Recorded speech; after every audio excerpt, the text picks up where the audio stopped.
Anxious preoccupied and their coping mechanisms. Now, we've already done dismissive avoidant and their coping mechanisms. You can check out here.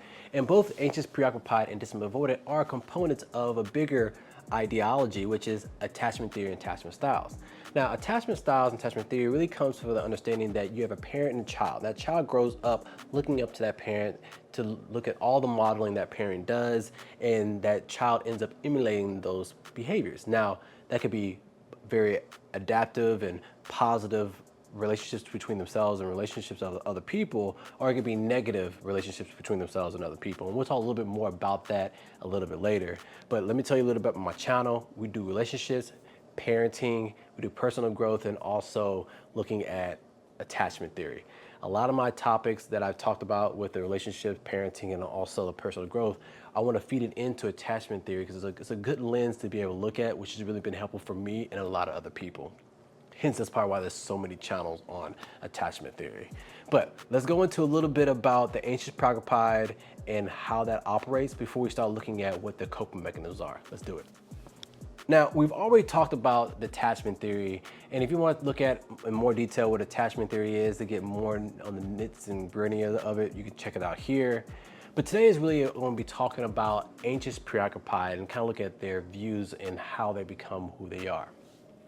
And then we'll talk about the coping mechanisms next. But if you want to look at more about the backstory of an anxious preoccupied, that's a great video that kind of gives you some understandings too, but I'll give you some of the highlights right now. So anxious preoccupied, or any attachment style, the goal is trying to be secure. And the things, you look at two different factors, their view of themselves and the view of how they view other people. Now, anxious preoccupied, because of a couple of factors, they actually have a negative view of themselves, but a positive view of other people.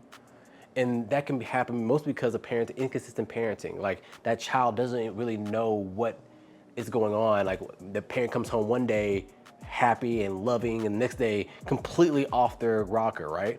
And they don't, like, that parent doesn't have a lot of control of their emotions, so it's frantic, which makes that child think, because all children think they're a little narcissists, they think everything revolves around them. They start to realize, like, okay, maybe I'm the problem. I need to do better. Maybe I'm not to be trusted. I'm the one that's causing this fluctuation in our parent, even though it's not the case, most likely. So inconsistent parenting. Another one could be also helicopter parenting. Parenting that they want to do what's best for their kids and they do everything for them. But what happens is that child starts to realize, well, I guess I can't trust my own instincts and trust myself. So I must rely on other people because my choices are not good or they don't matter. So that's what the kind of the background of what happens with anxious preoccupied, which pushes them to have a huge fear of abandonment, which all of our fears have come from that. I think there's three major fears we're all born with, which is fear of falling, fear of loud noises, and a fear of abandonment. And the way they cope with their potential abandonment, they do certain things, which is next. So now we talked a little bit about anxious preoccupied. Let's talk about their coping mechanisms. Now, what happens in triggering situations, their subconscious automatically auto-activates to make sure you can get your needs safe, make sure you're safe. And so we call that coping mechanisms in one way. And so that coping mechanism probably working early in childhood to make sure that you're okay. But if you continue doing that trigger subconsciously auto-activating in future relationships, that can cause problems with their loved ones, children, and also with your coworkers. So understanding these coping mechanisms and trying to figure out what's good and what's not is really good, because parts of these coping mechanisms kind of give you a superpower. But if you don't have control of that superpower, now you might be harming situations instead of actually adding value. Number one coping mechanism is going to be hyper-vigilance. Now, hyper-vigilance, it comes from the inconsistent parent. If a parent comes home and you don't know what they're going to be, you kind of have to pay attention to certain details. Okay, this is a good day, or this is a bad day. Best example I can give you is somebody come home who's an alcoholic. One day when they come home happy and you said that, okay, they didn't drink, we're gonna have a good day. But they come home, start stumbling, that could be okay, I need to be able to adjust to make sure things don't happen bad. So hypervigilance itself is not a negative thing. It's really a good skill to have. You learn that hypervigilance. But the problem of it is if you use that hypervigilance to predict what the outcome is, that can get you in trouble. And that's what a lot of anxious preoccupied do. They use the hypervigilance, and if you have hypervigilance, it's like, okay, you should be like, hey, I feel like something's different. is everything going on? And you have to kind of trust what's going on with that individual instead of trying to predict everything that's going on. For example, somebody comes home and they get their hair done.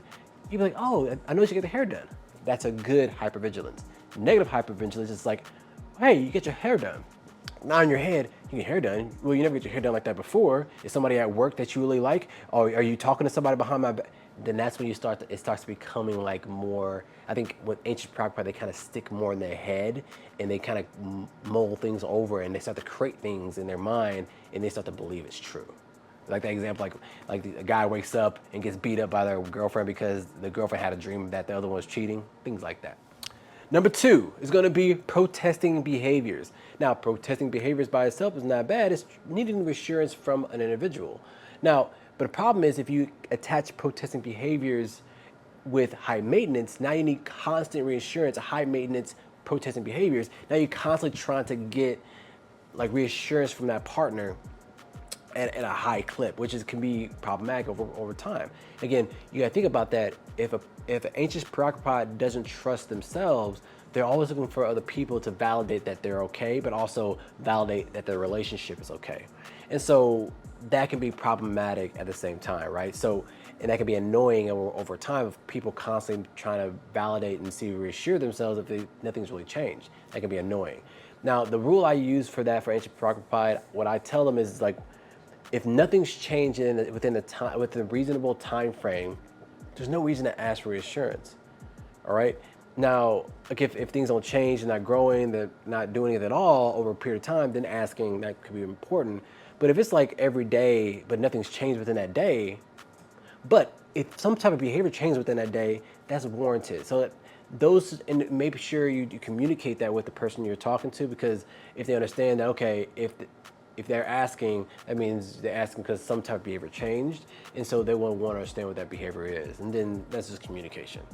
All right. And number 3 is activating strategies. Now, number 3 is kind of like protesting behaviors, but I kind of made it separate because it's whenever they feel anxious about some type of relationship, they start to find ways to get the other person's attention, and usually not in a healthy way. Okay. Now, this is because a lot of times when the child don't believe in themselves, and like helicopter parents are big things with this, they weren't able to communicate what their needs were in the way that's best for them because the parent did everything for them and they didn't have any say so. So they had to learn how to do these activating strategies to get their attention so they can make sure they can get some of their needs met. And so, I mean, that's what some things of manipulation can come from. But it's not a negative thing. It's just what people are brought up in their environment, and they have to find ways to cope with that helicopter parent, do everything for you. And the anxious preoccupied can't get their word in, so they find ways to get their word in without actually communicating healthily like they would do in a secure child. So the final thoughts, guys, please like and subscribe this video if you thought it was beneficial. Again, these activating strategies are these coping mechanisms or hypervigilance and protesting behaviors. All the things we talked about, it's not a bad thing. It was just what was good for you in that moment.